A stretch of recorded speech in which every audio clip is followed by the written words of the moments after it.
Sonam is going to probably do a little bit of a summary, but also I think he said he was going to tell us and kind of questions since he was a child.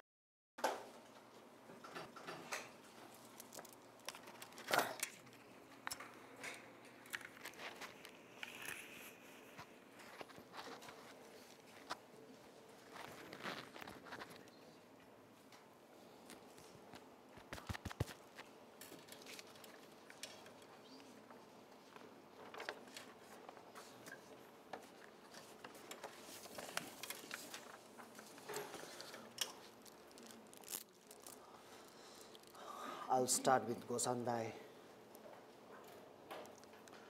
Tassa bhagavato arhatu samma sambuddhassa buddham saranam gacchami dhammam saranam gacchami sangham saranam gacchami he dharma he du prabhava hetunte khen tathagata haya vadate khen chayo nirodha ebam badi mahasharmana khanda chuchu tongki jiktena dersella marjur pesim chekha suda tongdere cheki chimpepe semparde pathamche dershekjes Namo Aryatam Palai Ketan Lutna Nujinke Tulbum Datami Kenamta Dawakinke Dagi Chichampar Thamchike to Dachi Chitentos Namandaus, Namandaus, Namandaus, Namandaus.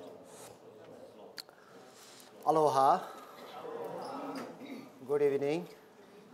Almost my talk is finished actually. I don't have anything to talk. What I'm thinking is today, I hope you understand about Nembutsu yesterday, little bit.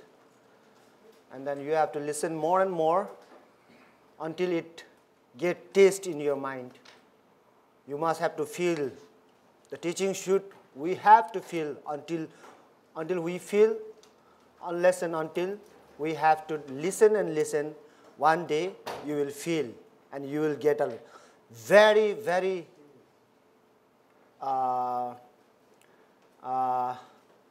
unimaginable taste in your mind.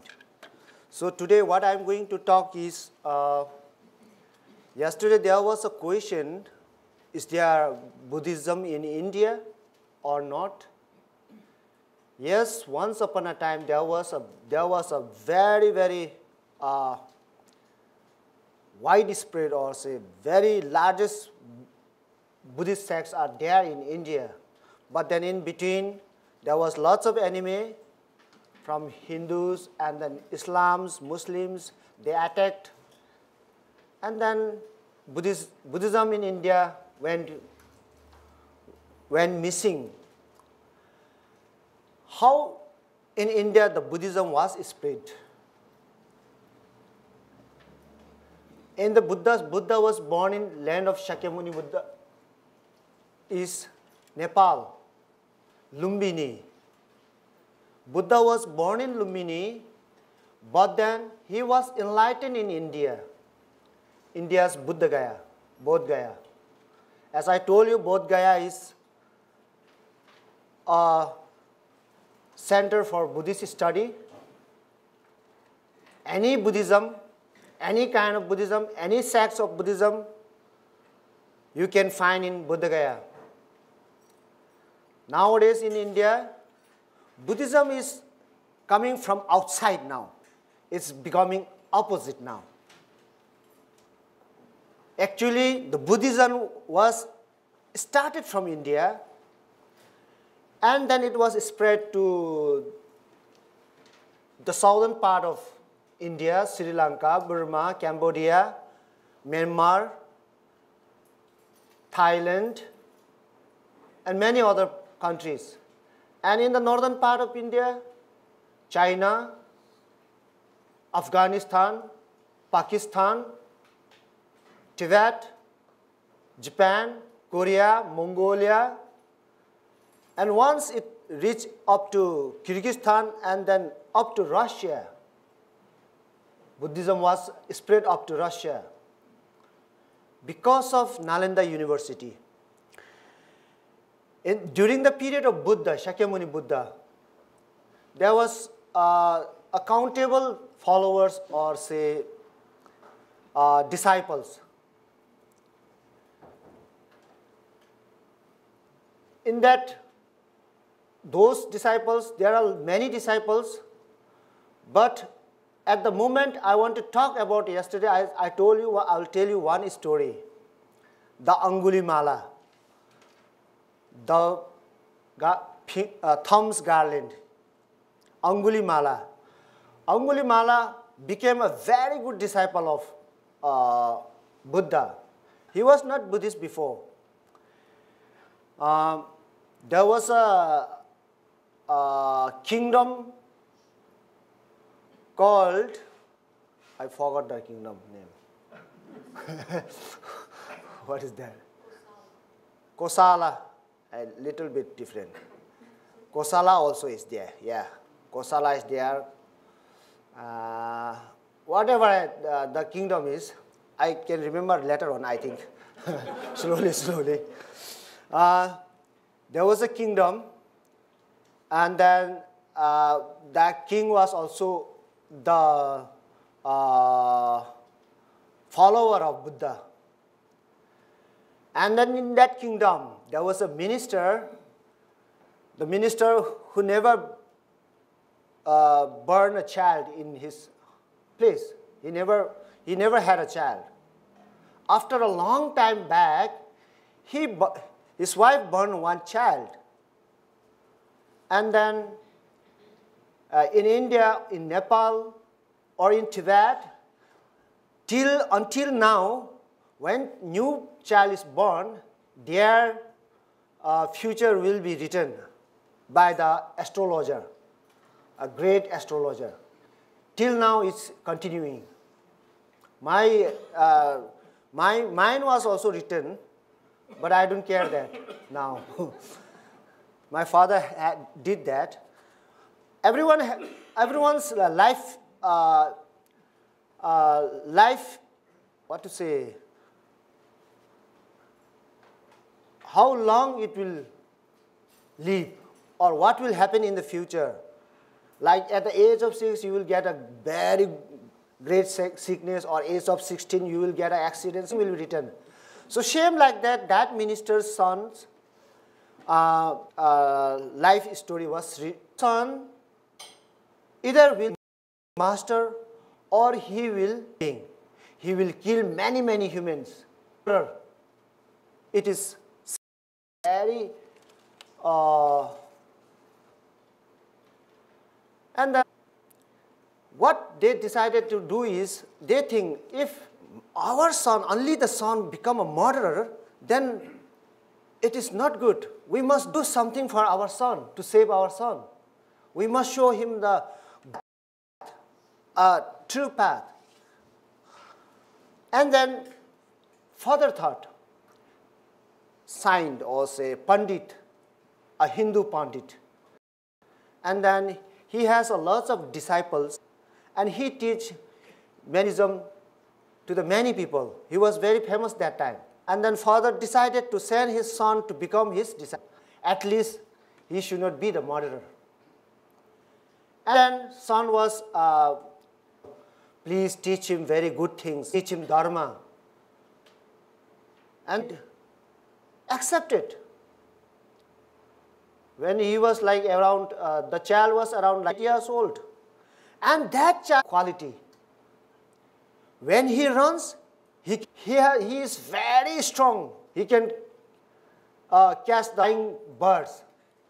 It is said that. Do you know Shinkansen? Shinkansen. I have to travel a lot. Osaka, Kyoto. Shinkansen is very, give example about Namu Amida Buddha in Japan. I used to give the example. It took long time to create Shinkansen, so it is very on Shinkansen. So same like that, Tsu was also created more than Shinkansen took time. So that son was the master started to teach non-violence.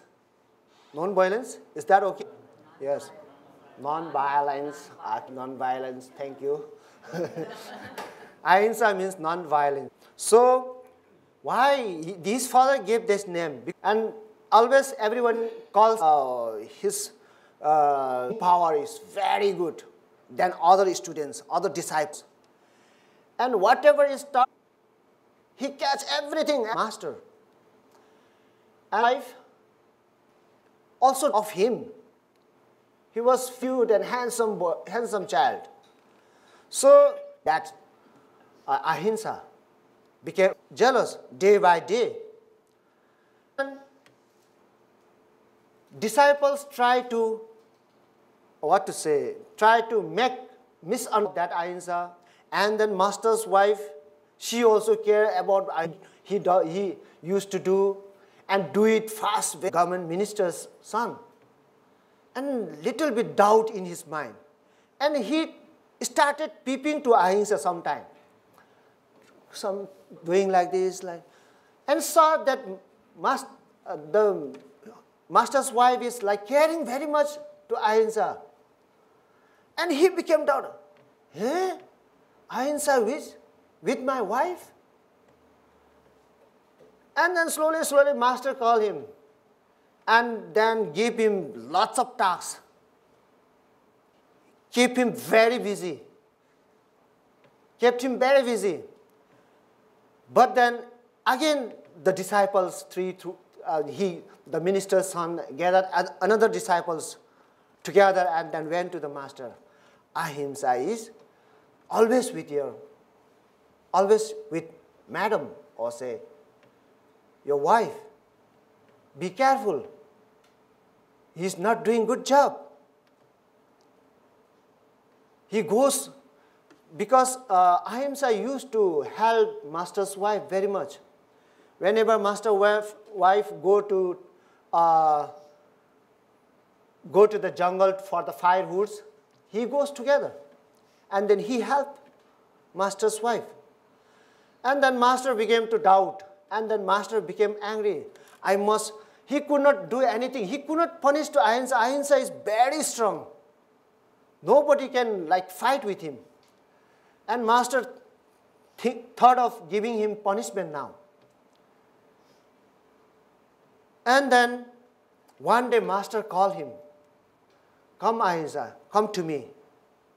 I'll give you a very sacred, very confidential teaching to you. I won't give this to the other disciples. Okay, master, what should I do now? You want to achieve enlightenment, right? And Ahimsa said, yes, master, I want to be enlightened. And then if you wanted to achieve enlightenment, you have to do one thing. What shall I do, master? Please tell me. I'll do whatever you said because you are my master. And then that time, master told him, go and kill hundreds of human beings. 100 human, and cut their thumb and make it necklace. And if the counting is 100, it become 100, then you are enlightened. Master gave him the wrong way. And Ahimsa said, master, this is not good. Killing is not good. I don't think it's a good idea to achieve enlightenment. Master said, your master is telling you now, you must do it because you will have to attain enlightenment. You have to listen to the master. You should not say no when master said, okay, master, I'll do it. And then master gave him a sword.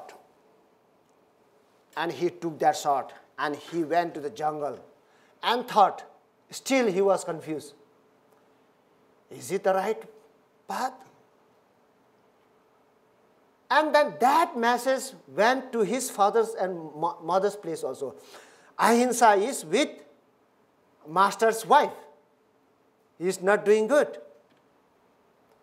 He is becoming very bad, as it is written in the astrology. And then Ahimsa, before going to the jungle, he went to his own house to meet his father and mother. Father and mother already knew the news. And then he knocked the door many times. Never the door was opened. And at last, father came at the door. He didn't open. He answered it from inside. You are bad now. whatever is written in the astrology, it is becoming true now. You are with master's wife. That is the thing. This is never should be done by any disciples. This is grave mistake. You are not allowed in my house now. You go out. You go wherever you like. And Ahimsa was hurted. Very much hurted. Nobody wants to come in front of him because he's with his master's wife. So everyone hating him. And that time Ahimsa he was lost, and he thought, now I'll do whatever master says. Everybody is hating me. Everybody don't like me. I will kill hundreds of people now. And from that day he started killing them. Killing start. He killed 1 and 2, and he hid in the jungle. And before he was very handsome. Now his hairs become long, and then mustache, or say, and this is what? Beard. Okay, thank you. Not beard. So it's become long, and then he became so ugly. Everybody became frightened when they saw Ahimsa. Now his name is not Ahimsa. Everybody call him Angulimala. Angulimala is a demon, kind of demon now. So whenever they saw Angulimala, everybody run away. He hide in the cave and come out from the cave. And if he saw somebody, then just kill it and cut the one thumb, and put it in his neck. So he killed and killed. At last the king came to know. Still the name is not coming, the name of that kingdom. Okay, forget it now. So the king was worried because his peoples are killing by Angulimala. And king decided to send his soldier to kill Angulimala. And he sent 10 to 20 soldiers to find Angulimala in the horse. And the soldiers went to find inside the jungle. And the soldiers saw Angulimala with short and very dangerous figure. And then they went to fight with Angulimala. But Angulimala killed all that soldiers also. He was very brave and strong. He killed, and then he put all their necklace thumbs in his neck. Now it's about to become like 90, 80 human killed, almost. So the soldiers never came back, and king thought, now my soldiers are also killed by Angulimala. I must go myself now. So at last, king decided to go by himself with the soldiers to find him out or kill him. He must be killed, otherwise many peoples are killing. He is killing many peoples.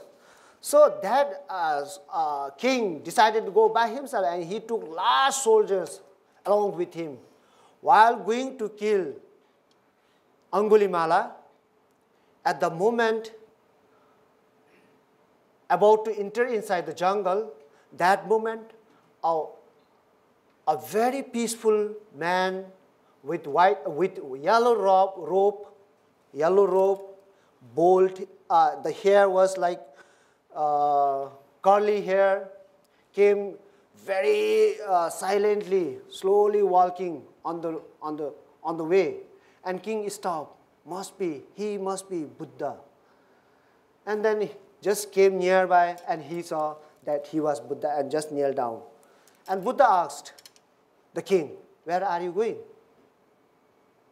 And then king said, "I am going to kill or find out Angulimala, because he is killing my people. He killed many. And Buddha said, "You don't need to go. You don't need lots of soldiers like that to kill one person. I will go and I will just tell him not to kill." And then king said, "No, Buddha, you cannot go alone. He is very dangerous now. whoever he saw, he will kill it. He don't care about anything. No, it's okay. He must have somewhere, not only the hatred, he must have some compassion in his mind, somewhere missing. I must find it out. Great king, you just stay here and wait me here. I'll try to convince him. And king said, no, Buddha, you should not go. You are precious for us. You are not allowed to go. I will go. I will find it out. And Buddha said, no. I will try to convince him through my wisdom. If I could not, then you do whatever yourself. Let me go. And then at last, the king cannot say no to Buddha's word. So Buddha slowly passed away into the jungle. He went inside the jungle to find Ahimsa. At the moment, Ahimsa's Angulimala's mother was like worrying very much. She was worrying and worrying. What my son must be doing, what my son is eating. And then Angulimala's mother make some food, cook food and take. She thought, I will give it to Angulimala. And she bring food and went to the jungle. And then Angulimala saw an old woman coming towards him with something in her hand. And at that time, the count was 99. He killed already 99 people. Only one left to get enlightenment for him, actually. And then he was waiting, that old woman. And she came nearby, slowly nearby. And he saw that she was his mother. And he can recognize her as a mother. And then what he thought? Nobody comes in front of me, front of that Angulimala. So he thought, no, now this is the last chance, only one left. Why not I kill my mother and bring my mother's thumb and get enlightenment, attain enlightenment? And he went running towards the mother. At the moment, Buddha appeared there. Shakyamuni Buddha appeared there. Very calmly, slowly walking. And then Angulimala's eye went towards the Buddha again. Oh, instead of killing my mother, there is something monk coming. I should kill him instead of killing my mom. And that will be the last, and it will be fulfilled. And he chased towards Buddha now. He started running and running. Buddha was just walking slowly, calmly like this. But he never reached. He runs and runs, but he never reached to the Buddha. And he starts saying, stop. Hey, you stop there. At the moment, Buddha said, I am already stopped. You never stop. I am already stopped. It's many years before I've already stopped everything. What did you stop? Where did you stop? I'm trying to chase you. I'm trying to get you, but I could not reach you. You cannot reach me on that way. You are in the hatred. You are in the very wrong way. You never stop. You are killing. You never stopped killing. You are hating people. You never stopped hating. You are doing wrong. You are going on the wrong path. You never stop going to the wrong path. You are always running to the wrong path. You are choosing your life towards the hell life. If you kill, if you hate like this, everybody will think same like you will get the same result to you. So you must stop now. At the moment, he became little bit like, yeah, I'm doing the wrong thing. So he asked, Angulimala asked to Buddha, that means what did you stop? I stopped doing all whatever you are doing. I have already stopped. I'm stopped. So you stop now. If you stop, you can be my disciple. Your everything, wrongdoings and hatreds and then killings, all will be, all will be given excuse. No worries. At the moment, like many things Buddha gave logic words, and then he stopped there and put down his sword. So what is the right way then? Who are you? He started asking, who are you? And then Buddha said, Buddha already knows his name. And Buddha said, Ahimsa. I'm not Ahimsa. He's still saying, I'm not Ahimsa now. I'm Angulimala. No, you are Ahimsa. Still you are Ahimsa. You have that mind. You have that compassion mind still. But somebody, somewhere else you are lost. Somebody misguided you. You have still that that mind or that power that you can change, and then you can become a very good master. And then he knelt down and, please teach me, master. Can you accept me as your disciple? Of course, I will accept you as my disciple. In Buddhism, in Buddha's teaching, there is no any kind of punishment. Everything is accepted. Every human being is saved equally. No any discrimination in Buddha's teaching. So you are mostly accepted as my disciple. And from that day, Angulimala stopped killing. And he came to know the reality. The killing and hating is not the way for enlightenment. It is the way to the hell. It is going to kill himself. It is going to hurt himself. So from that day, he cut his hair, and not only that, after convince Buddha told, let's go. And then he came together behind, walked together with Buddha, and king saw the Angulimala is coming behind with Buddha. And all the soldiers became ready to kill him. And Buddha said, he is not Angulimala. He is Ahimsa. He is my disciple. He is no more Angulimala.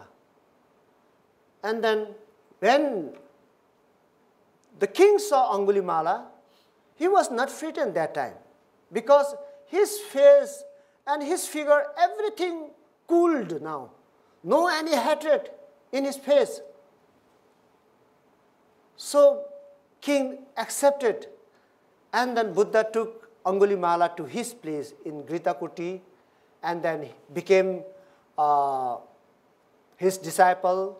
And Angulimala started learning lots of doctrines from Buddha, and then he became very good preacher also. And because of him, many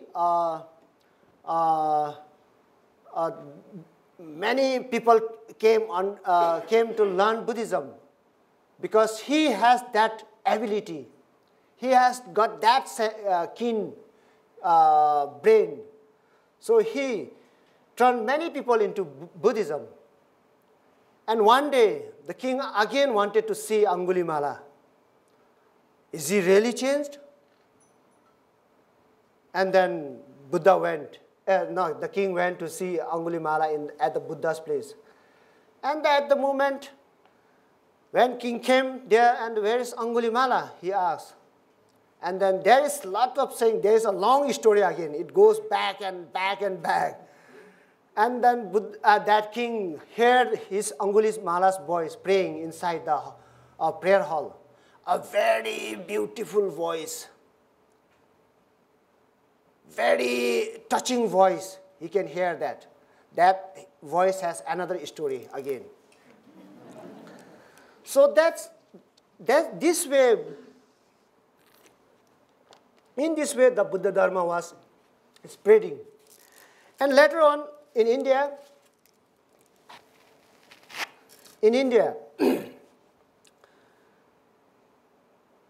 not that much spread in India because still there was lots of Hinduism, lots of superstitious teachings. In Buddhism, in Buddha's period also, there was no any superstitious, no astrology. Buddha never talked about astrology and no any superstitious things. So still, it's very hard to spread Buddha Dharma because every Indians believe in superstitions like astrology, like worshipping stone, like worshipping trees, rivers. And then sometime Buddha said, if you are happy worshipping that very stone, if you become happy when you worship that stone, it's good because you are becoming happy. Do whatever you like when you are becoming happy, Buddha said. So that way Buddhism was not that much spreaded, not that much,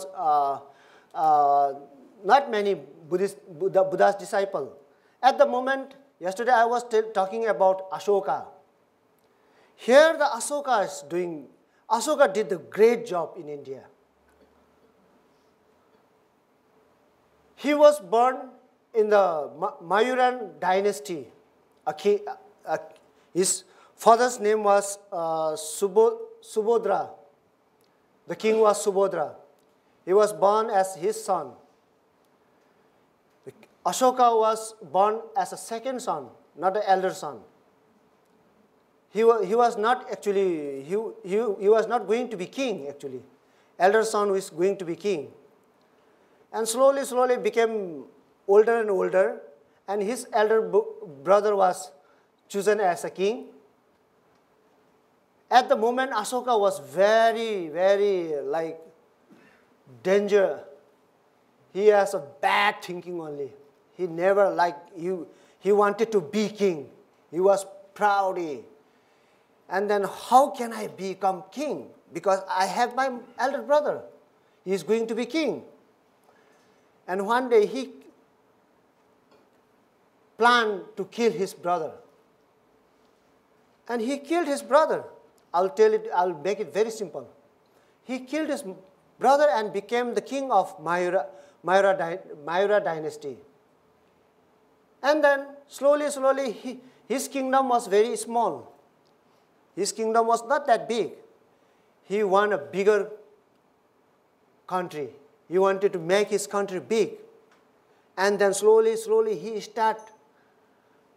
he started war to the next country and to the next country. He won the war. Every time he won the war, he started war against the northern part of India. He went up to Afghanistan. He went Pakistan. He went Afghanistan. He captured all these places.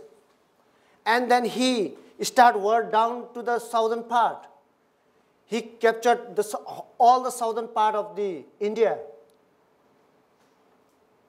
At that time, there was no India like big country. All small country, many kings. So all kings were killed. Small kingdoms, kings were killed. And then at last, the last country was Kalinga. That was the big country.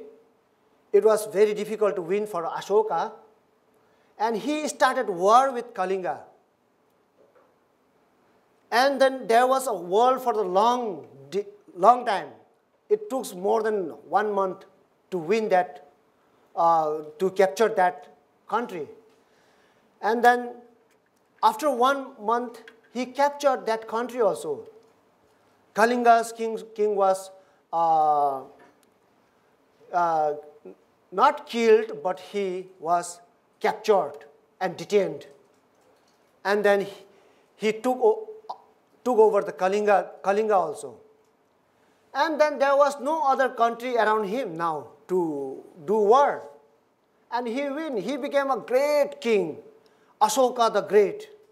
He became a great king. And then after slowly his mind become like kind of he start thinking of his past now. I have killed many now. Just start feeling. I have killed many elephants, many horses, many children's father, mother, many insects. He just start feeling in his mind. He is regretting now. Now my birth is in hell. I'm going to burn in hell, I think. He start worrying by himself. He was afraid, and he went to the Pandits, the Hindu Pandits, to save him. And we went to the very famous Pandits and asked, Pandit, hey Pandita master, please save me. I have killed so and so many beings. I have killed so many animals. I have killed so many babies and children's fathers. Many I have killed. I think I am now going to hell. My next life will be in hell. And then all the Pandits, those who he went to take advice, everybody said, no, your now next destination is hell. We cannot do anything because it is incountable killing. It's incountable killing. So you cannot be excused. And then the king goes everywhere and nobody gave him the way to get saved. At last what he thinks is he went to the place where he did war. There is a war ground. And he went there to see how many animals were killed and how many soldiers were killed. He went there and saw many soldiers are killed. Many elephants, horses are killed. All over the blood. Blood is flowing. And there he saw some children crying, trying to find out their father, trying to find out their mother, and crying. At the moment, there is a point. Here is the point. He became Buddhist here. And the moment he saw one yellow robe, wearing yellow robe, and walking calmly and slowly and saying something uttering something from his mouth. And he just keep on listening what he is saying. He saw the monk coming and going around the war ground. And he was saying, Om Muni Muni Shakyamuni Soha. Om Muni Muni Shakyamuni Soha. He was uttering Shakyamuni's name. He was saying Shakyamuni's name that time. And then he came slowly nearby, and then Ashoka just kneel down and say, who are you? I am the disciple of Shakyamuni Buddha, Tathagata Buddha. So what are you doing here? I am saying Shakyamuni's name to those who are killed and those who are about to die. Still, they are about to die. They are saying, something crying there, about to die, cannot die. So at least I can pronounce Shakyamuni Buddha's name, and at least these people can listen. Why you are pronouncing Shakyamuni's name? He is the great savior. I don't know who, and then that monk said, I don't know who, the king. I came to know the king Ashoka had killed all these things, and then I think he is the one doing all these things. He will never be given excuse. And at that time, Ashoka, he was there. He never knew that he was Ashoka. And Ashoka said, I am the Ashoka. I am the king, Ashoka. I regret now killing. I came to know this was my wrongdoing. I'm going to hell. Do you have any idea to save me from the hell? At that moment, that disciple told Shakyamuni Buddha, that disciple told Ashoka, the king, oh, that's great.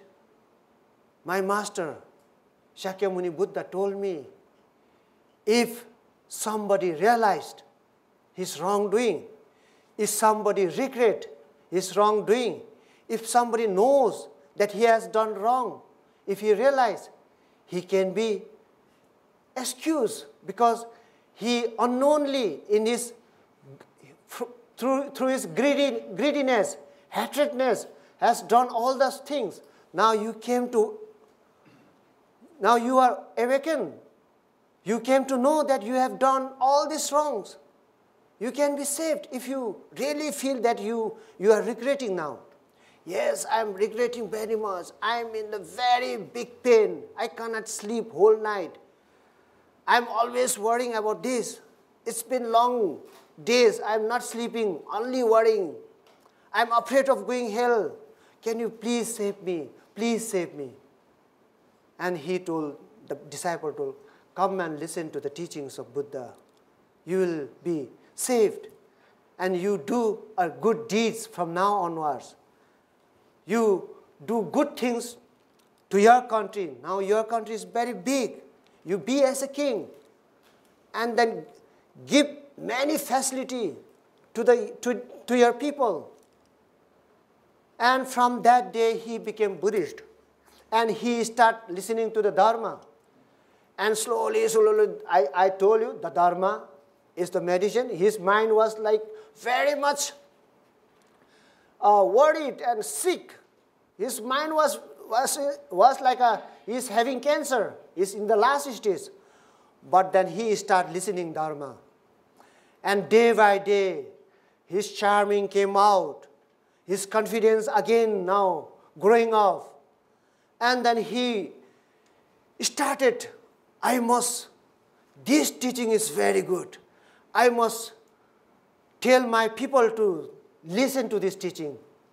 I must tell the nearby country to spread the teaching. This is the teaching how to live life. This is the teaching how to work, how to eat, how to see, how to talk. Everything this teaching will teach. So that day, from that onwards, he became king, and he told all the peoples to become Buddhist. And then he started building lots of monuments, monasteries, temples, schools, high schools, colleges, and then university. He made like 3 universities. One of the biggest university is Nalanda University. It was Ashoka, he started all these projects. And then whole India became a Buddhist country. And then he made good roads to walk. At least his public can walk peacefully. And on the road, he made lots of shade to take rest for the travelers. Many things he developed at his time. And that time in India, that time is called Golden Era. Everybody can listen to the Dharma. Everybody goes to the temple. Everybody can get education in the schools. Not only Buddhist education. They can get science, how to make herbal medicines, and then mathematics. Everything was taught there. So that way, in India, there was a very, very strong Buddhist.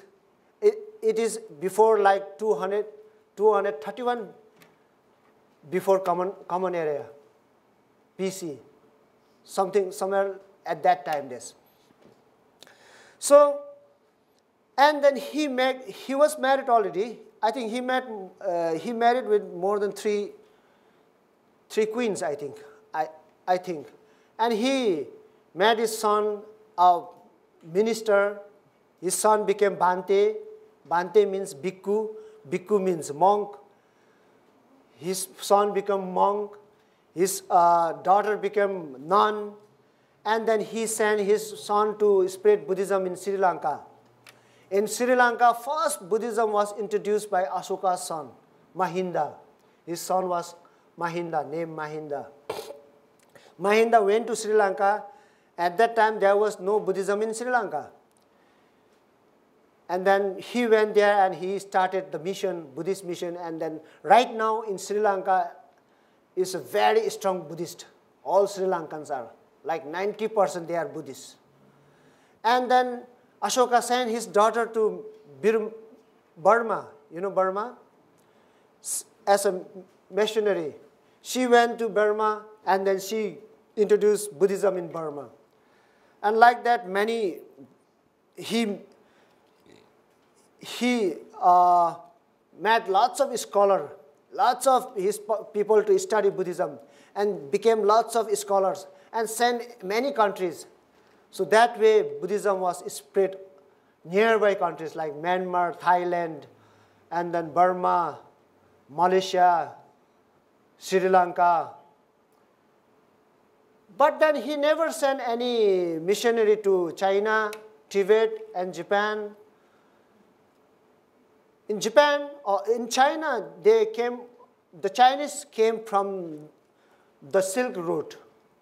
They took Silk Road to India, and they came to study in India in Nalanda University.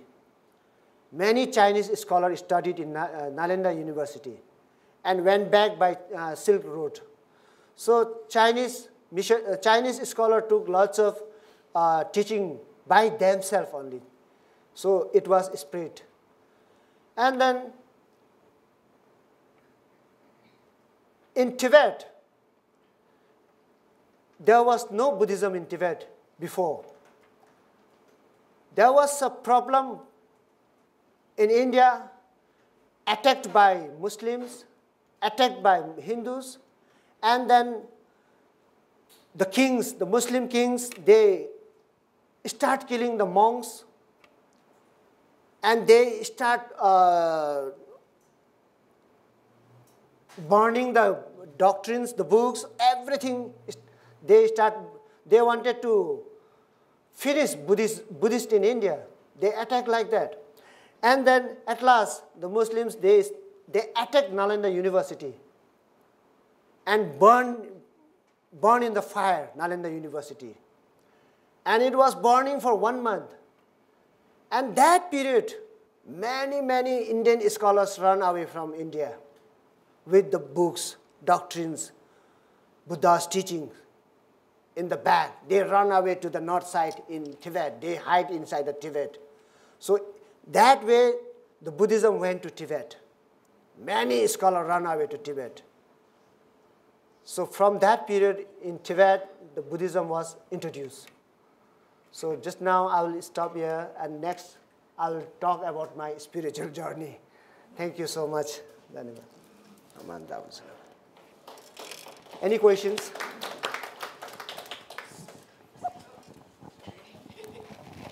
This kind of goes along with your talk. You said that Dharma is medicine for the mind. So the person asks, would you say that Chodo Shinshu is better than Tibetan, is the best medicine, or is it only good in certain cases? It's a difficult question.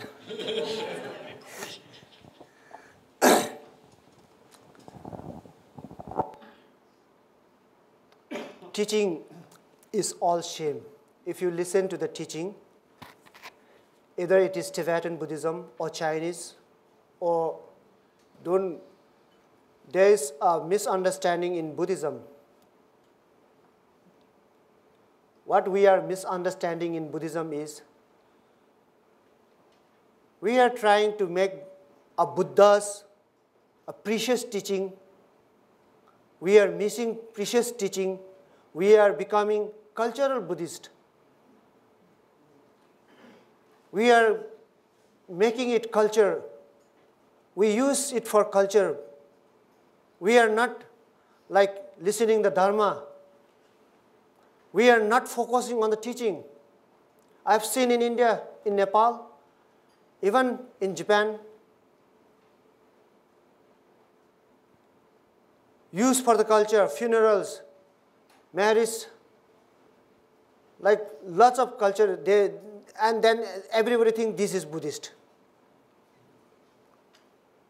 It's becoming like, it is dangerous actually. We are forgetting the real teaching, Buddha's teaching, which really helps to our mind. Even in the Tibetan Buddhism, even in the Chinese Buddhism, they are using it as a cultural Buddhism. So we should not do that actually. We must focus on the teaching. Teaching should be focused. In Nepal, or in India, or in Tibet, the monks start looking astrology. Is that Buddhism? And saying, you have some problem, you do this prayer, Buddhist prayer, and then you will be cured. And these are like cultural. It's like superstitious. Buddha never said that. We are misguiding now, we ourselves. So, if the Buddha's teaching, if we focus all the sects, not only Jodo Shinshu, not only Tibetan Buddhism, not only Chinese Buddhism, not only Indian Buddhism, even right now there is another Buddhism more like Vajrayana, Tantrayana is there, another. I saw in Nepal, doing very nonsense things. I don't know that Buddhism or not. Only doing so many things and then no. That is not Buddhist. That is not Buddha's teaching actually. So focus on, if any sects or Tibetan or Jodo Shinshu or whatever, if they are really focused on teaching, then that is the real medicine. Buddha's teaching is a medicine for mind. If we take serious, if we listen to the teaching, if there is a masters, like many masters, they really teach the real teaching, and that teaching will be the real medicine for the mind. Medicine for the mind. Yesterday or day before yesterday, somebody was written that Namo Amita Butsu is the very auspicious, precious medicine for, can it cure cancer? Somebody's question was there, I don't know whose. I said, you misunderstood. Not I'm talking about cancer. Not the body sickness. I was talking about the mind sickness. We have mind sickness. We have doubt, lots of doubt in our mind. We are afraid of so many things. We are confused with so many things. We always take lots of tension, lots of stress. So these are the sickness in our mind. So this sickness, the medicine is only the teaching of Buddha. It will, the medicine, we should not, this medicine is not for drinking.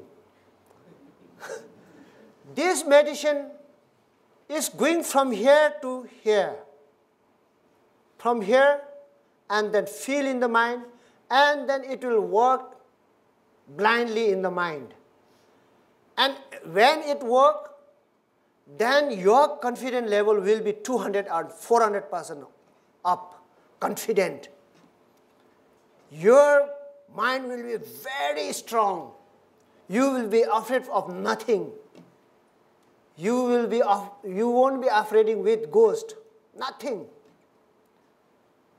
You are not afraid of going to hell. Yesterday I told you.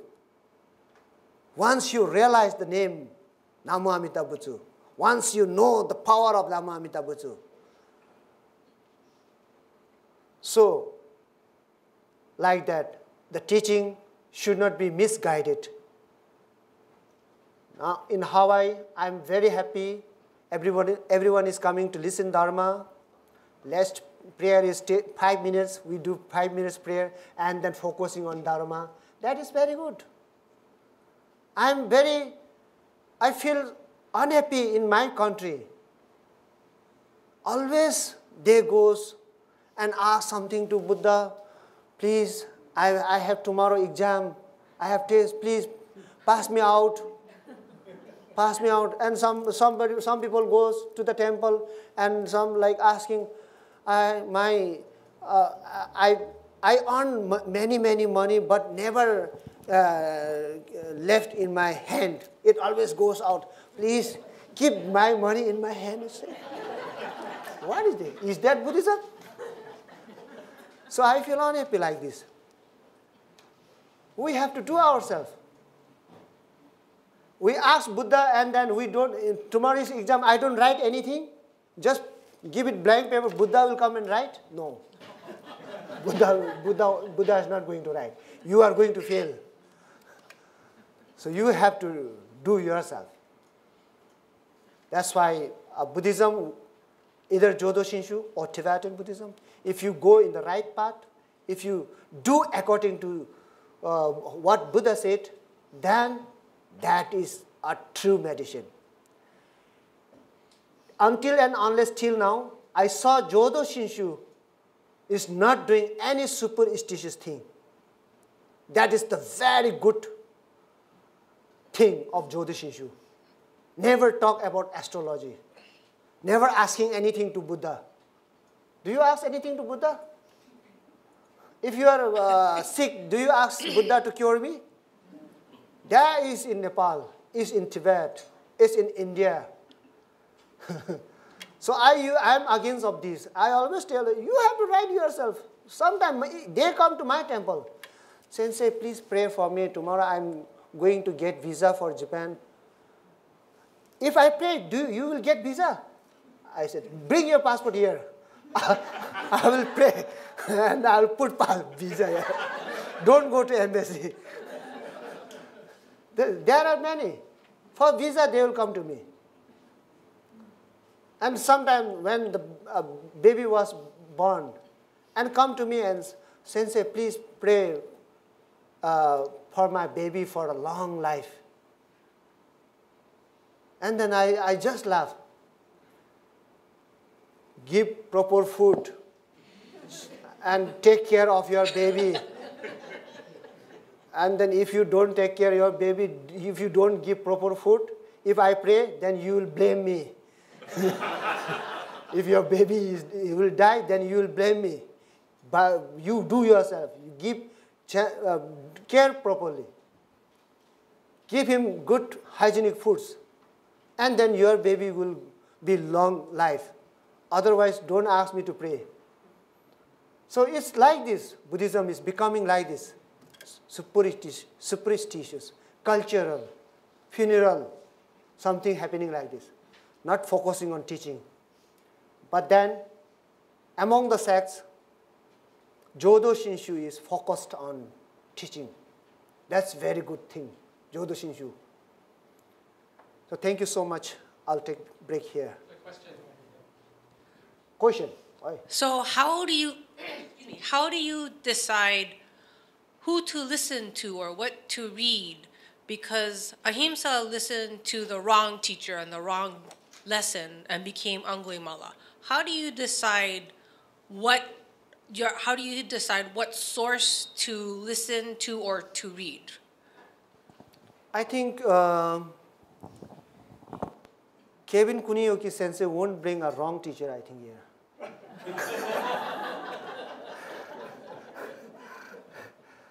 And then Bishop Matsumoto won't be bringing any horse master here. So I'm sure that if you come to BSC or go to that Hawaii Bitsuin, many good masters, real masters. Here, yes, in this world, there are fake masters also. I saw fake masters giving wrong messages. So if you go to Hawaii Bitsuin, I prefer, if you can, just take a class for Larga Sutras. There is a Larga Sutta in Jodo Shinshu. Take a class every day, and that will be very good, more good for you, I think. More, you will know more about Amitabha Buddha and then Shakyamuni Buddha as well. Okay, I'm not saying it's wrong teaching. I know this will surprise some of you, but I sometimes disagree with what I hear. That's me. But so, do you? I guess I'm not too sure where I'm going with my question now. Okay. But sometimes I maybe I just don't understand, or sometimes I disagree with what I hear. And so I just wonder how do I, on one hand, learn better? And I advise young students, teenagers, how do I tell them how to decide what they should be, how to decide what they should read or what they should listen to? Oh. How can you do?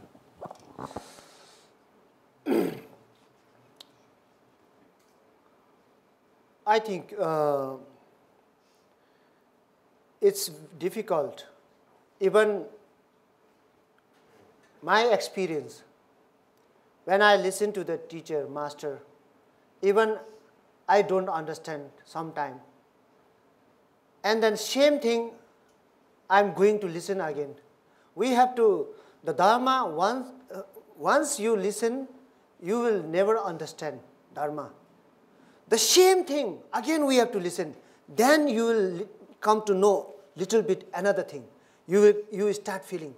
And again the same thing, you go and listen, then there will get another again meaning. Wow, yesterday I was thinking that. Now today quite different is. And same that teaching, listen 5 times, 7 times, 10 times, then you will get another taste, real taste. So this is what we are doing is, we listen one time, and then we just misunderstand. We don't try to listen the same thing again. So same page, if you have like one page, the same page you have to, you need a explanation 10 times, not at the same time. Today you got an explanation, tomorrow again go and ask the explanation. Tomorrow again you will get another explanation. And all the master has their own way of explanation, own way of taste.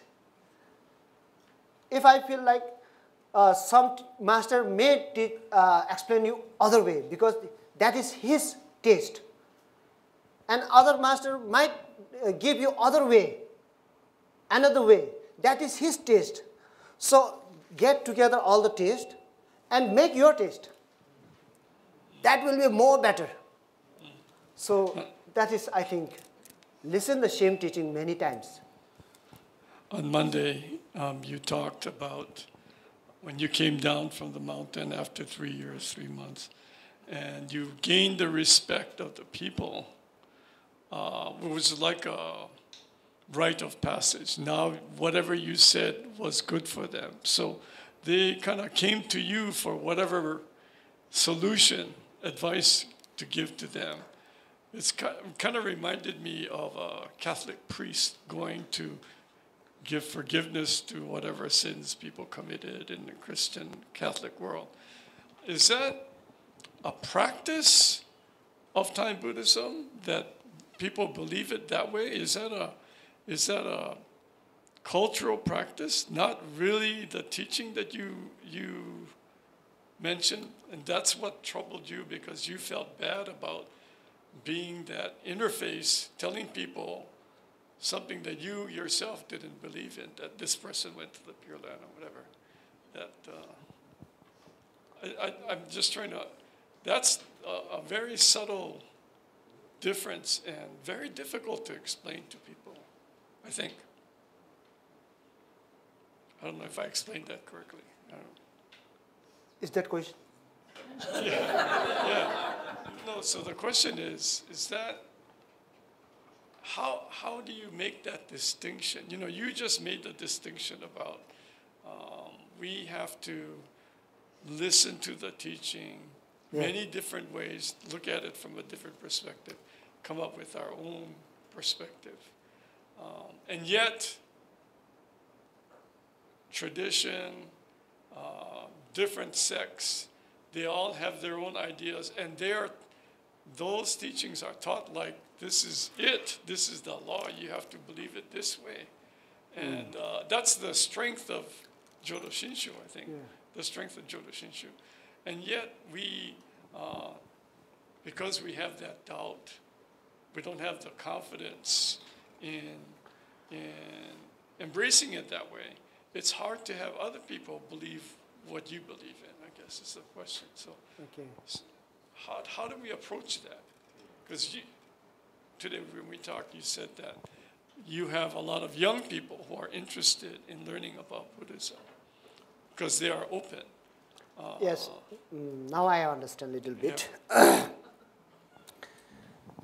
Culture, in Kathmandu, in my temple, Kathmandu Honganji, we talk about culture also. We talk about dharma, and then we must say, when we do our culture practice, like doing marriage ceremony or funeral or whatever, so many things we do our culture. Culture is important in the society, actually. It's very important. We must protect the culture. But we must have to say this is not a Buddhism. This is our culture. We are protecting our culture. Just we are making a Buddhist way on. We are just putting some Buddhist way. So we must say, and then we must separate it, culture and the teaching. If, like many people misunderstand, if we are doing something like funerals and, oh, this is Buddhism. And then I used to say, no, this is not Buddhism, this is our culture. I used to say, this is our culture. This is not Buddhism.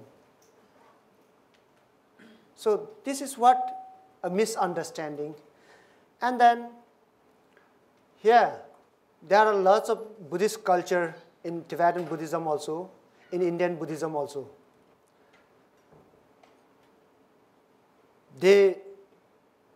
When they die, most importantly, we are lucky. We are hearing this name when we are alive just now. We are hearing it. We are not hearing after death. There are some Buddhists, this name is uttered only after death, before the dead body. They keep dead body there and say, Namo Amida Butsu, Namo Anda Butsu. So, pity. The person who is dead, he never listened Namo Amida before, while he was alive. So we must know what is Namo Amitabha when we are alive. I don't know the dead body is listening or not, but still the monk is doing very seriously there.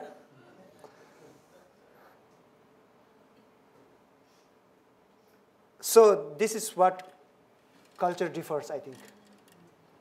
I don't have much idea. Sorry, thank you today for the tour. And then, where's another mic? Okay, thank you. Right. Thank you, Sensei.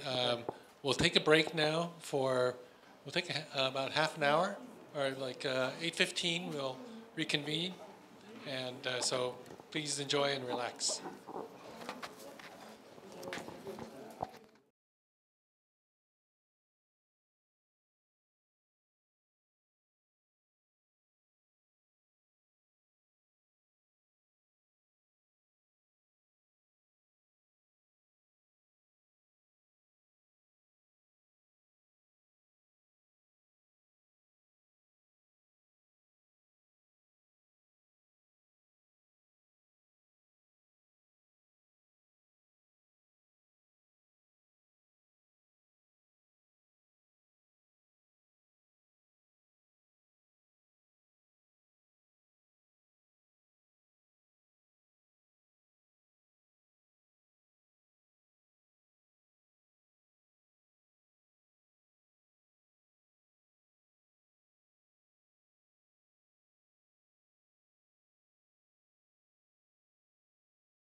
Okay? Shall I talk?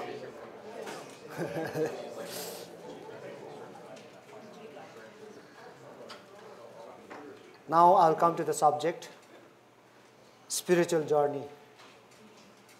First half, just I killed the time.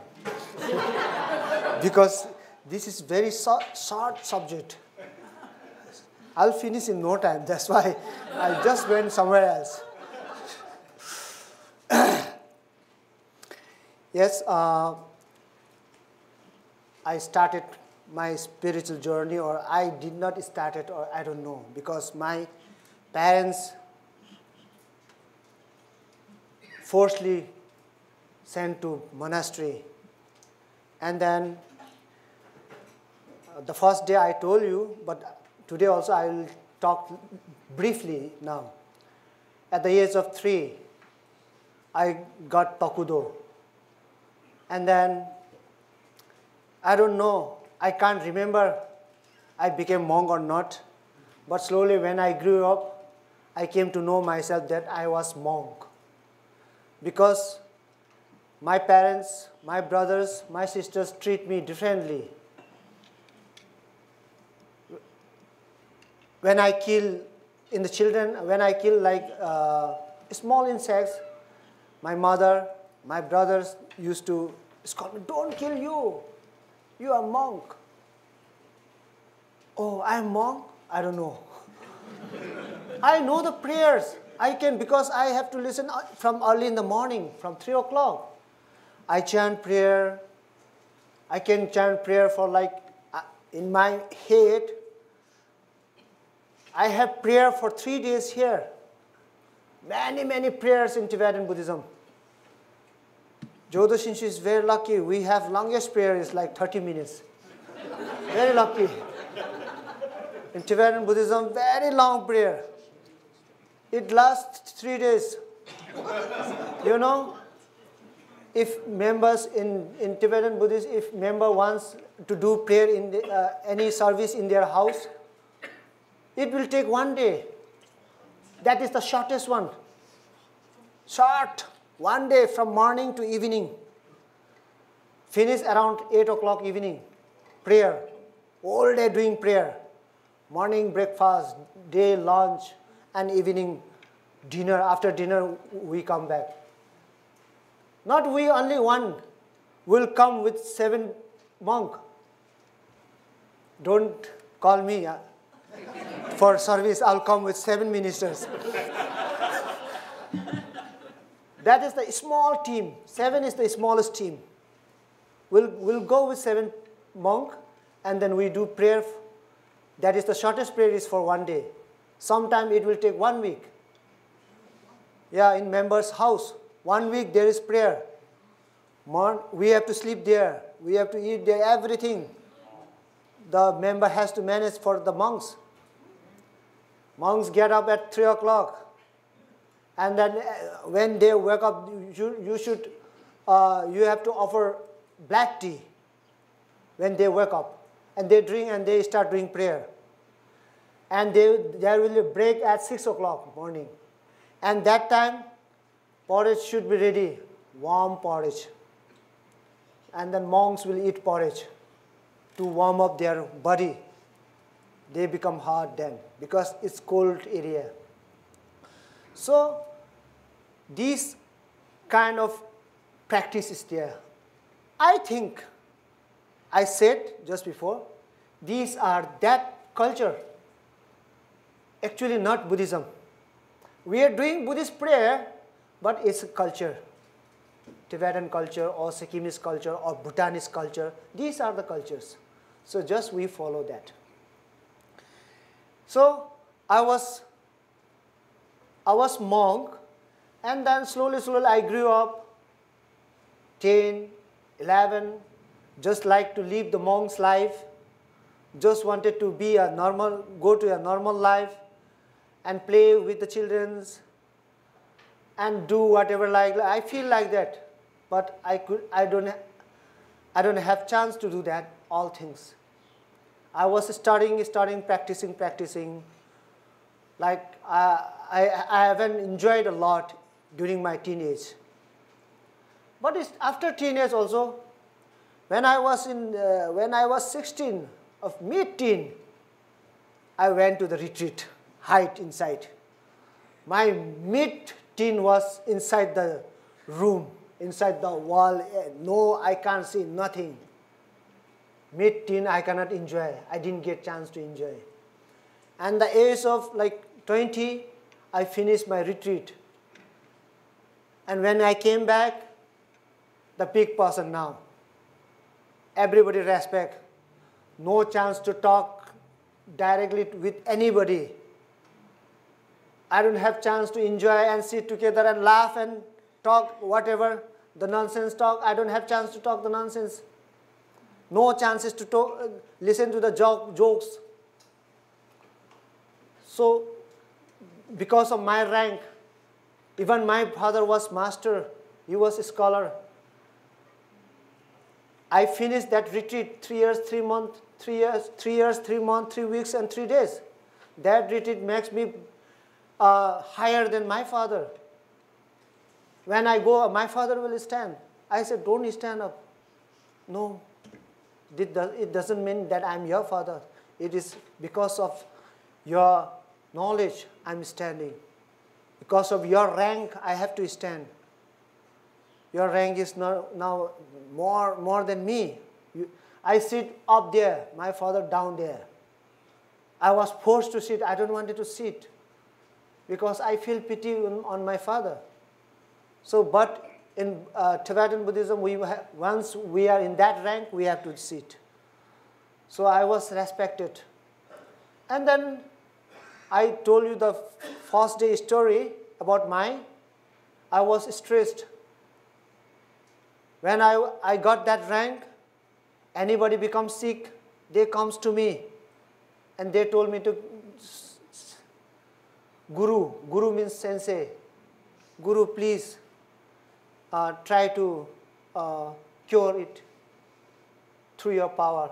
And then I do some prayer and some mantra. I've learned lots of mantra. I know many mantras. I can read some faces also. But I left everything I don't do now. Because I have to learn that all these things. All this quality should have in Tibetan monks. So I used to do everything. And then if snake bite, we are in the remote places, there are lots of snakes. If anybody got bite of a snake, they comes to me and put mantra, take out the poison, say, whether it will come out or not, I do it, and I used to tell them, go to hospital right now. Because I'm confused by myself. If he dies, then it is they will blame me. I will just put mantra and go to hospital. So they will go to hospital. Yeah, sometime a very about to die, a sick person, they come to call me, and then I go there, and then he is about to die, and then they ask me to do something to overcome, and I do something. Luckily, sometime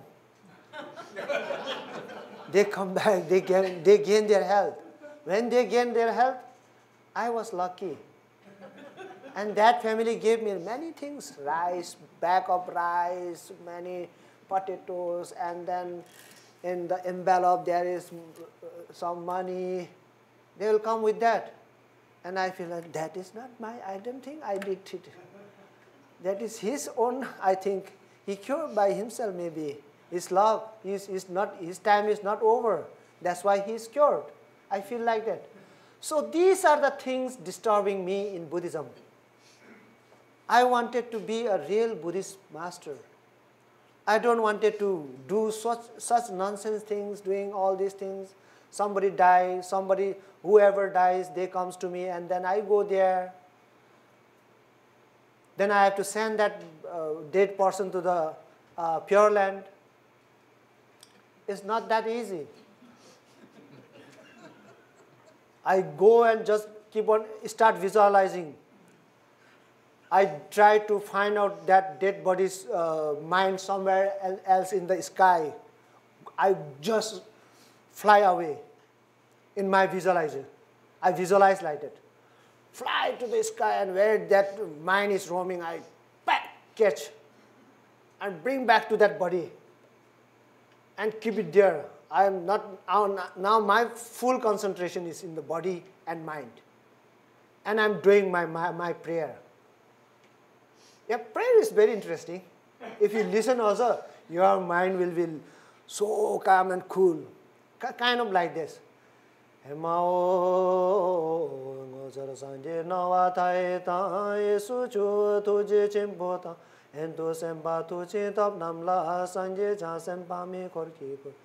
Dege ngochara pato me pai dewa chenji chawe shinkham der daji dine tsifi gyurmata kiwa jinki parma chepa deru kine nangte shaldon shu deke daki menlamata padi chuchu sanje chasem thamche ke gekmi dubara chinje labdos tadyatha panchadi om bodhana is such like this type of prayer. Very, very long I keep on chanting.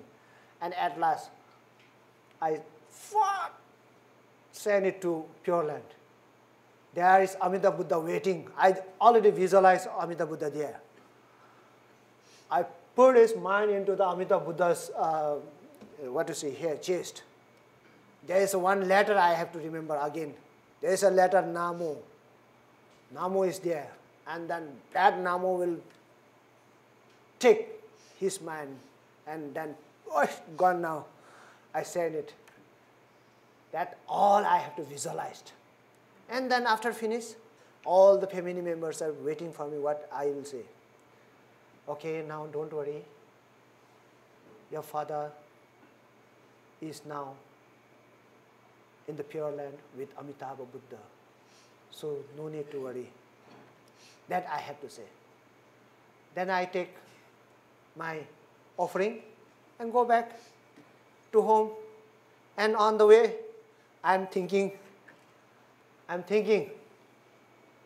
that father was always, he is always smoking, he is always drinking and doing nothing good. He might have gone to hell instead of... I tried to save him, but he might have went to hell. I've lied him today. I lied his family. I don't lie, they will be in problem. I have to lie. I feel like this. So that these things are disturbing, it disturb me. And then I feel like I should send in reality. This is just visualization. In visual I am sending, where going, I don't know. Whether it is going or not, I am not confident. So I feel like that. But still we pronounce the Amitabha Buddha's name. So it happens, so I continue my journey, spiritual journey like that. So slowly, slowly, I do meditations, I did some retreats, keep sitting alone in the room, don't like to go anywhere, just concentrating in the room. Till now also, that habit is left in me. Even in Nepal, I never come out from the room. When I come out for the Dharma talks and all. I just hide in the room, keep reading books, just do some, just if I feel like uncomfortable, just sit calmly, just think nothing, just nothing thinking, empty, I'm flying somewhere else. Yeah, it feels like that. You think nothing, just sit in the room. Be emptiness, full emptiness. After 2 or 3 minutes, you will be feeling that you are somewhere in the sky, flying, flying. It's very nice. Nice for the health. You will fly. So I used to do this till now also. So I was disturbed. That's why I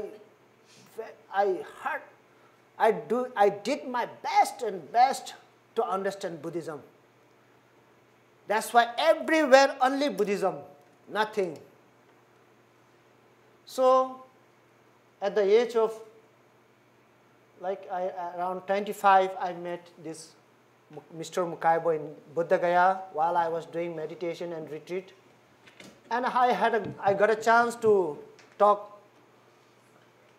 I got a chance to listen about Jodo Shinshu Namu Amita Butsu. But that time, in the first encounter, I feel like this is not Buddhism. I misunderstood. And then he told me that Namu Amita Butsu will save us. How can that Namu Amita Butsu will save me? I'm doing that much of hard work, retreats, meditation, and this simple letter cannot save me. I feel like that. And then that word struck in my mind, and then I start researching about Namu Amita Butsu. If I did stop there, I may not realize what is Amitabha Buddha. But I never stopped. I continue my journey. I tried to read many books. I told you, right? The books won't help you. I tried to read many books, but somewhere I can't understand. It's not giving me any idea. So I learned Japanese language and can speak little bit, can write, and went to Japan. And Mr. Mukaibo, he sponsored everything for my study in Chubutsu. And then I got a chance to stay in Kokusai Center, International Center in Kyoto. And then I went to school every day. I never did absent. And tried to listen to the teacher properly, what he is saying, what he is trying to say. Yeah, general Buddhism I can understand. I have more idea, I think. When they come to Namu Amita Butsu, then I was serious again. What is this again? Then I become serious, very serious. So my journey goes and goes, and 1 year finished in Kyoto. I could not realize Namu Amita Butsu. Till then, I can realize Asahi beer. I can realize sashimi. I can realize ramen, tonkotsu ramen. These days are already, I can feel it. But Namu Amita Butsu, I don't feel. So I went to Mukaibo Sensei, and then I talked to him. It's not working. And his helper, her name is Miyoko Ota, she told to Mukaibo, Mr. Mukaibo, let this Sonam, let him go to his own place. He won't understand this. Because he's practitioner. You won't believe in these things. She told Mukaibo. And then Mukaibo Sensei told me, no. One day, if this kind of person will realize, that realization will be different. I said, no, realization, this is nothing going to happen for me. And I tried to go, but he said no. And then he took me to many temples to listen the Dharma. And he himself tried to convince me to make understand Namu Amita Butsu. And slowly, it is not going to happen anything. It's been like I am now 29 years old. I met him at the age of 24 and 25, 26, 27, 29 years old. Yesterday I had a talk in brief. I think in detail yesterday I had talk about Namu Amita Butsu. Did you understand or not? Namu Amita Butsu yesterday, I have already explained, but when I realize is, I told you yesterday, the drama between Shakyamuni Buddha and Ananda. That was not drama, that was the real environment, real situation, and real happening. It happened. Asked when the Shakyamuni Buddha was in the deep meditation and enjoying the reality of Namu Amita Butsu, enjoying the power of Amitabha Buddha, enjoying the 6 letters power, he was so like in the deep happiness. And that Ananda can see it, the disciple Ananda. And then he stand up and he asks, what happened today? You are looking so great. You are gorgeous. You are fabulous. You are looking mind-blowing. You are so cool. You seem so happy. What happened to you? This was the questions put in by Ananda. And then Shakyamuni came out of his meditation. Oh, Ananda, who told you to ask these questions? Did God came and asked you to, told you to ask these questions? Did any demons or any dragons or any spirit came to you and told you to ask this question to me? No, no, Tathagata. This is my question. It arises from my mind. I can see today's your image is quite different. Oh, I see. That's good. I am feeling very good today. I am enjoying the happiness. I am realizing the real power of Amitabha Buddha. Amitabha Buddha has done everything for us. Not for me, not for you, not for Bimbasara, not for Vaidya, for all the sentient beings in the 6 realms, the god, the goddess, the demons, the evils, the animals, the insects, the hail, the devils, all will be saved by the name of Amitabha Buddha. It is created.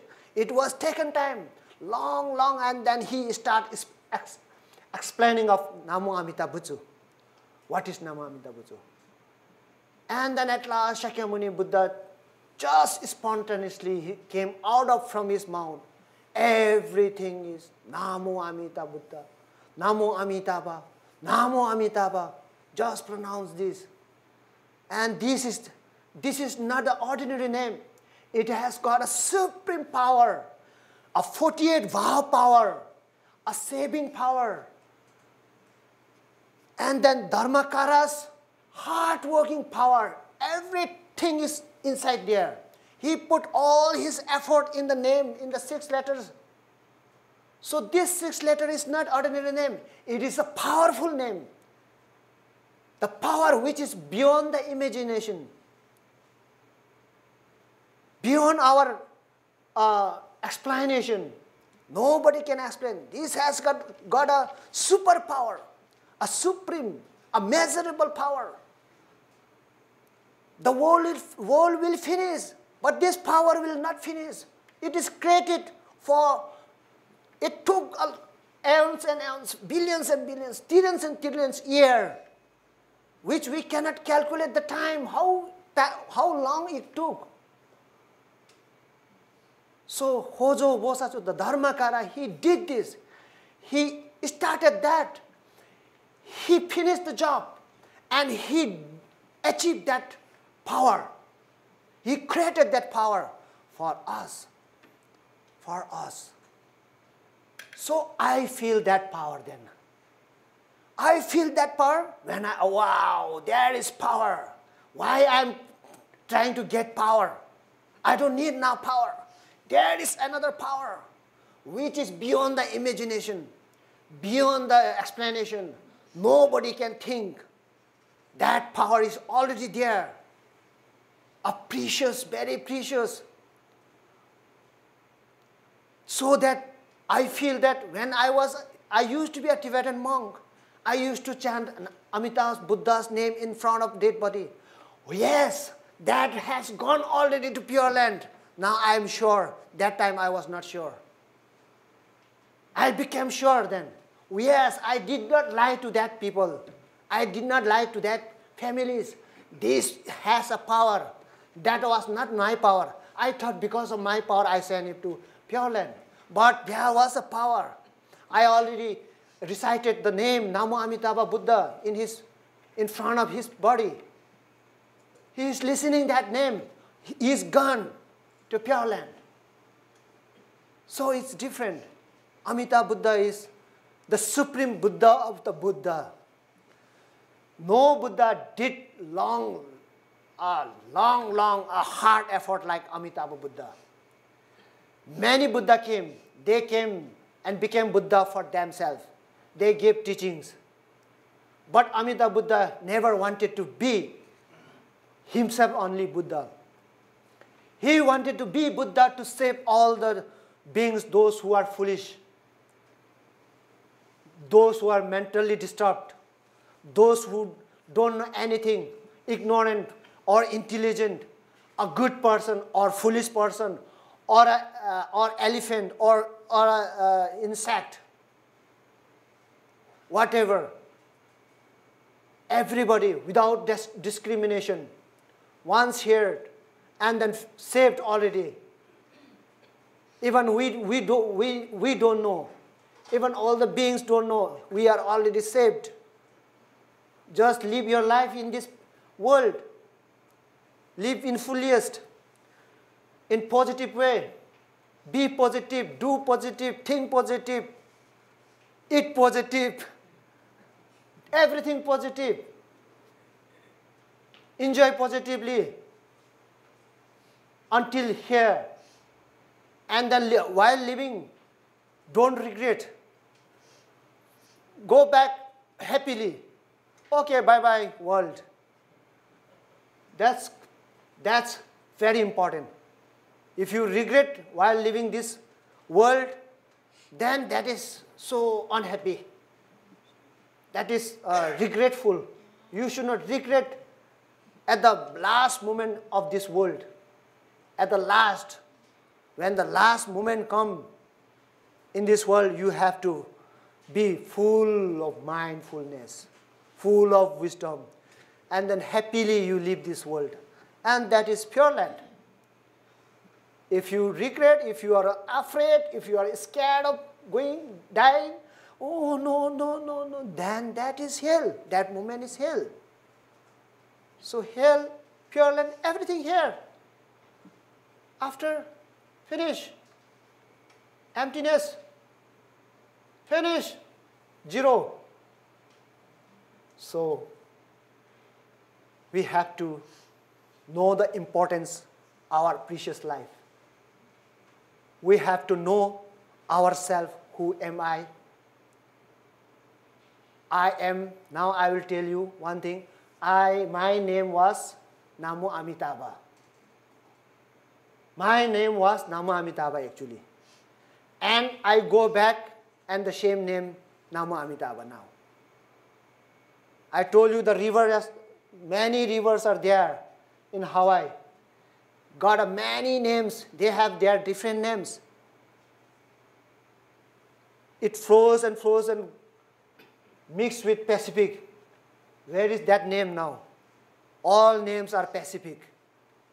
All names are Pacific. It becomes Pacific. His individual name is lost, finished. Actually, that river was Pacific. So we are ashamed. Actually, our name is that name, welcoming. And in this world, we are given a name to call, to know by somebody else. If personal, individual name is not given, then how can we call? To call this body's name is Sonam. To call this body. And everybody has one name to call. But we have to know who am I individually, who you are, what you are doing, and where are you going. Everything, if you listen to the Shakyamuni Buddha's teaching, everything will teach you clearly. You will be clear everything. You will know yourself everything, what you are, where you moving towards, where you came from, everything you will come to know by yourself. So these things, this is the importance. Buddhism, the Buddha's teaching will tell you the fact of your life, tell you the real happening, real reality of your life. Okay. What is the reality of life? Everything will be taught in Buddha's teaching. So I realized Namo Amitabha, and when I found Namo Amitabha, that power, I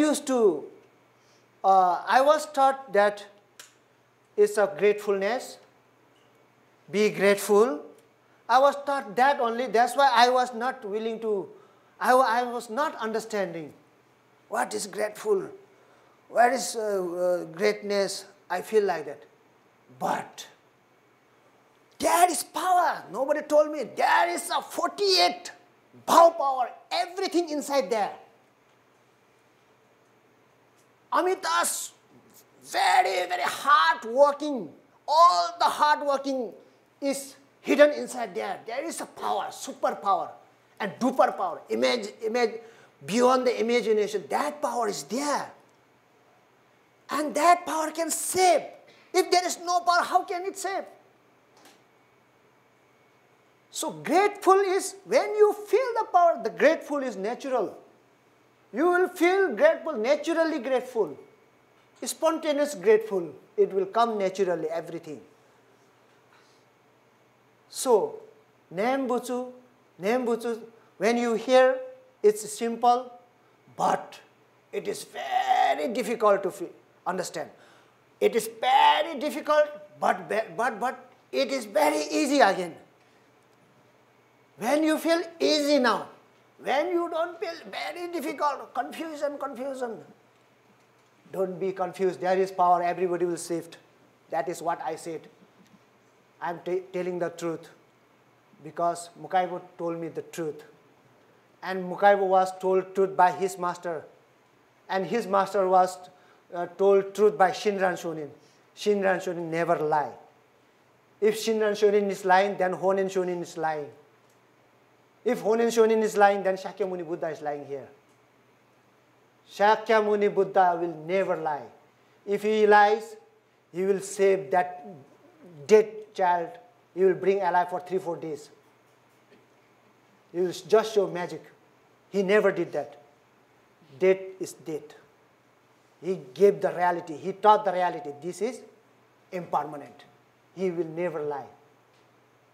So Shakyamuni never lied. And then Honin, not only Shakyamuni, Nagarjuna never lied. He bring that teaching alive in him. And that teaching alive passes through Asanga. Asanga passes through Vasubandhu, then Shanti Deva, then Shri Singha. In India, there are they are very famous scholars, Shri Singha, Shanti Deva. They wrote lots of doctrines. They have lots of books. And then to China, and Jando Daisy, then to Japan, and to Korea, everywhere it was spread. So there is a supreme truth in Namo Amita Butsu. So I bring this truth to Nepal. Started my mission in Nepal. This is Kathmandu Honganji. And then you can see my master is here, my Nyingmapa master. He is my master. And then he lived 106 or 5 years. Just last year he passed away. He never eat meat. He never kill anything. He never drink. He is kind of quite sincere monk. He is really sincere. He follow everything. He is very sincere and he is well mastered also. He wrote many books. He don't like to go foreign countries. Many countries they invited him. He is one of the Nyingmapa head. Nyingmapa sect's head. He never wants to go far away. He loves living in Nepal. He lives in Nepal. He has not a big temple also. He has lots lots of disciples, but he has a small temple. And in that temple, nobody is allowed to eat meat. No gamble, nothing. Just practice. No enjoy. So kind of like that. So I started this mission in Nepal. I succeeded. I did it. From one person, I have now 7 ministers under me. I'm happy. And they are doing good.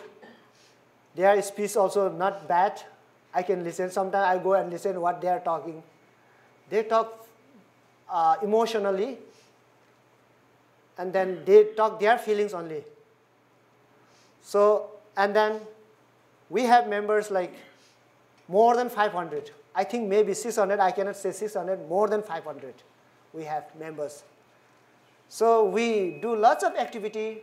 We distribute used clothes. We distribute exercise books, pens, ball pens, pencils. We do lots of social activity.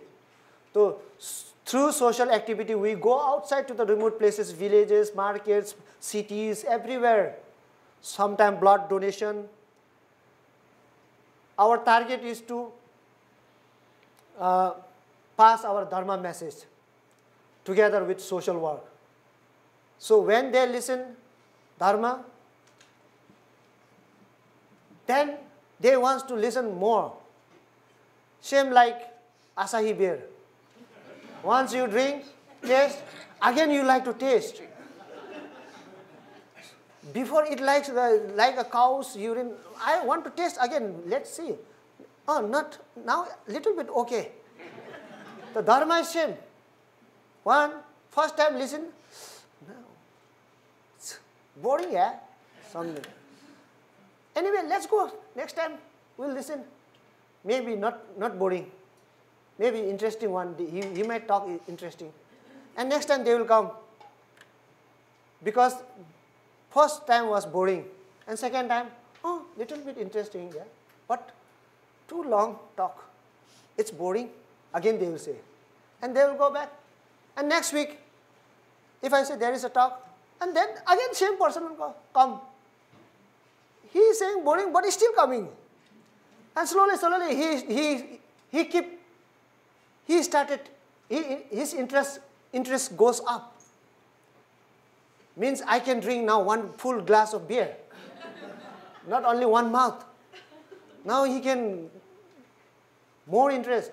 And he will bring his friend. And then his friend will bring another friend. That's why it grew like that. So we have to go out and bring to the temple.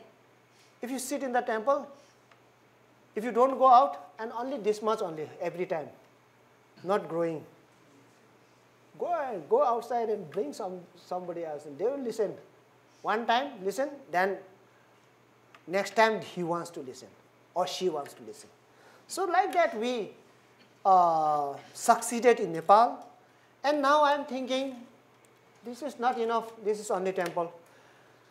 I wanted to mix with education, general education. So I started a school in India. So hope that will be very successful, and then I hope it will work. So this way I have started my spiritual journey, and I have started going many countries to give Dharma, to share my Dharma experience. I visit Europe also. I visit Thailand. In Thailand they invited me. I give my way of Dharma talk. I delivered there. And in India, even in the army camp, I did give Dharma talk in army camp in India. And police stations, those policemen, they wanted to listen Dharma. I went to Kathmandu and gave lecture to the police, all the police. And I told them to be positive, don't be so hatred to the public, try to be very kind. Kindness is very important, I told them. And they were listening very nicely. And they will try. But sometimes the people makes us angry. And try to control your anger, I told them. So I used to go everywhere. And then sometimes in Nepal, I have got lots of Japanese visitors, those who are not related in Buddhist. They come and stay here. I have guest house in second floor and third floor. They come and stay in my place, many visitors. Somebody, no, they don't like Buddhists. They are talking bad about monks. Monks are like this, monks like Japan. And then I used to, okay, oh, I see, okay. Okay, tomorrow we have morning 7 o'clock service. Could you kindly please join with us? They don't like Buddhists, I know. Please come and join with us. This is our rule and regulation of our Kathmandu Hongwanji temple. Please. And they come and sit. And then I do prayer. And then slowly I give them medicine. First medicine, then they are, oh really? Sensei, is this a medicine for mine? Why then in Japan the monks are not telling us? They just do prayer and then they drink, they are always drinking. They are having good life. That's why we hate them. Don't hate, I said. Don't hate them. For drinking, they are stressed. They have lots of burden India have. Bag. Many members give stress to them, so they drink. That's why they are drinking. Otherwise, they won't drink. They have to go. At the midnight, they wake up and go again do prayer. Somebody dead. Also, Shiki. They are stressed. They don't want to drink. They are forced to drink because they are always, their mind is not in control. So they are stressed. That's why they don't say that bad things. So they are, oh really? Yes. Monks are very stressed monks because they have to convince many members by one person. We have to take burden of like thousands of members by one person. Listen from there, listen from there, listen from there, everywhere. He gave me money. Money there is, but that money, everybody give money. But the pressure is here. Many pressures, monk. Monks are stressed. Really, I saw in Japan. That's why they drink and wants to sleep. So, like that. And then those visitors, I have many connect with my Facebook, with my email. They go back to Japan and ask question, what sort of meditation the Buddhist teaching is. And then they put lots of questions, and then I keep on. I am sharing my Dharma experience in email also. Not only here, in the room, I am sending message, giving them the Buddhist teaching through mail, because there are lots of questions to me. I have to tell them, I have to convince them, I have to make them understand. So there are other groups, like one group, there was a aroma therapy group in Mojiko area. They came to Nepal tour, and then they happened to stay in my place. They were like 10 person. I don't know, they also interested. Their group invited me to Mojiko Hotel, and I went and gave Dharma talk to them. They became very happy. They said, we are hearing first time Buddhism. We are not related with the Buddhist. We are not going even to the temple. So they asked me where to listen more like this. We want to listen. This is good. This is good for mind. Where we can listen. I told them, I cannot come every time like this. It's very expensive for you. You can't invite me like this. Better you choose some of the Jodo Shinshu temple. Higashi, or there are Higashi temple, there are Nishi temple, whatever, wherever you go and listen, there must be some good masters. Not maybe few, they cannot speak properly. There are lots of good masters in Japan, I saw. They speak very nicely. They have lots of experience in Dharma. So I told them, go and listen. And if you have any doubt while listening from that Dharma master, and send me email, question me, I will try to explain you. So happens like this, and then like that also I'm doing lots of Dharma. I'm sending Dharma message through email, social media. So that is what my spiritual, journey is. So I'll finish here. It's 9 o'clock. Thank you so much for listening peacefully and calmly. Thank you. Ganni shikudoku byodo se isai dohosu bodaishin ojo andra kok namandaus namandaus namandaus namandaus namandaus. Arigatou gozaimashita. Thank you, Sensei.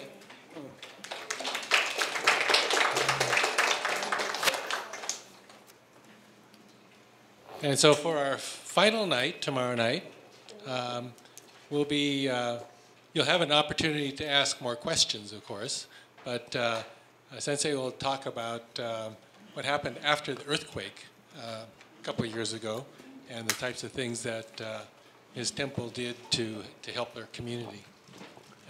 Yes. Tomorrow is last day in BSc. So I'm going to talk about earthquake relief efforts by Honganji, Nepal. I think this won't be long. I have to add something else. Something. I think everybody will have a chance to, have questions. I think, his journey was fascinating, and I know I have, a number of questions that I'd like to ask and talk about. So, please, be ready, with your questions or comments, and so we can have a good round of discussion. Okay. Tomorrow too. Okay. Oh, thank you. Thank you so much.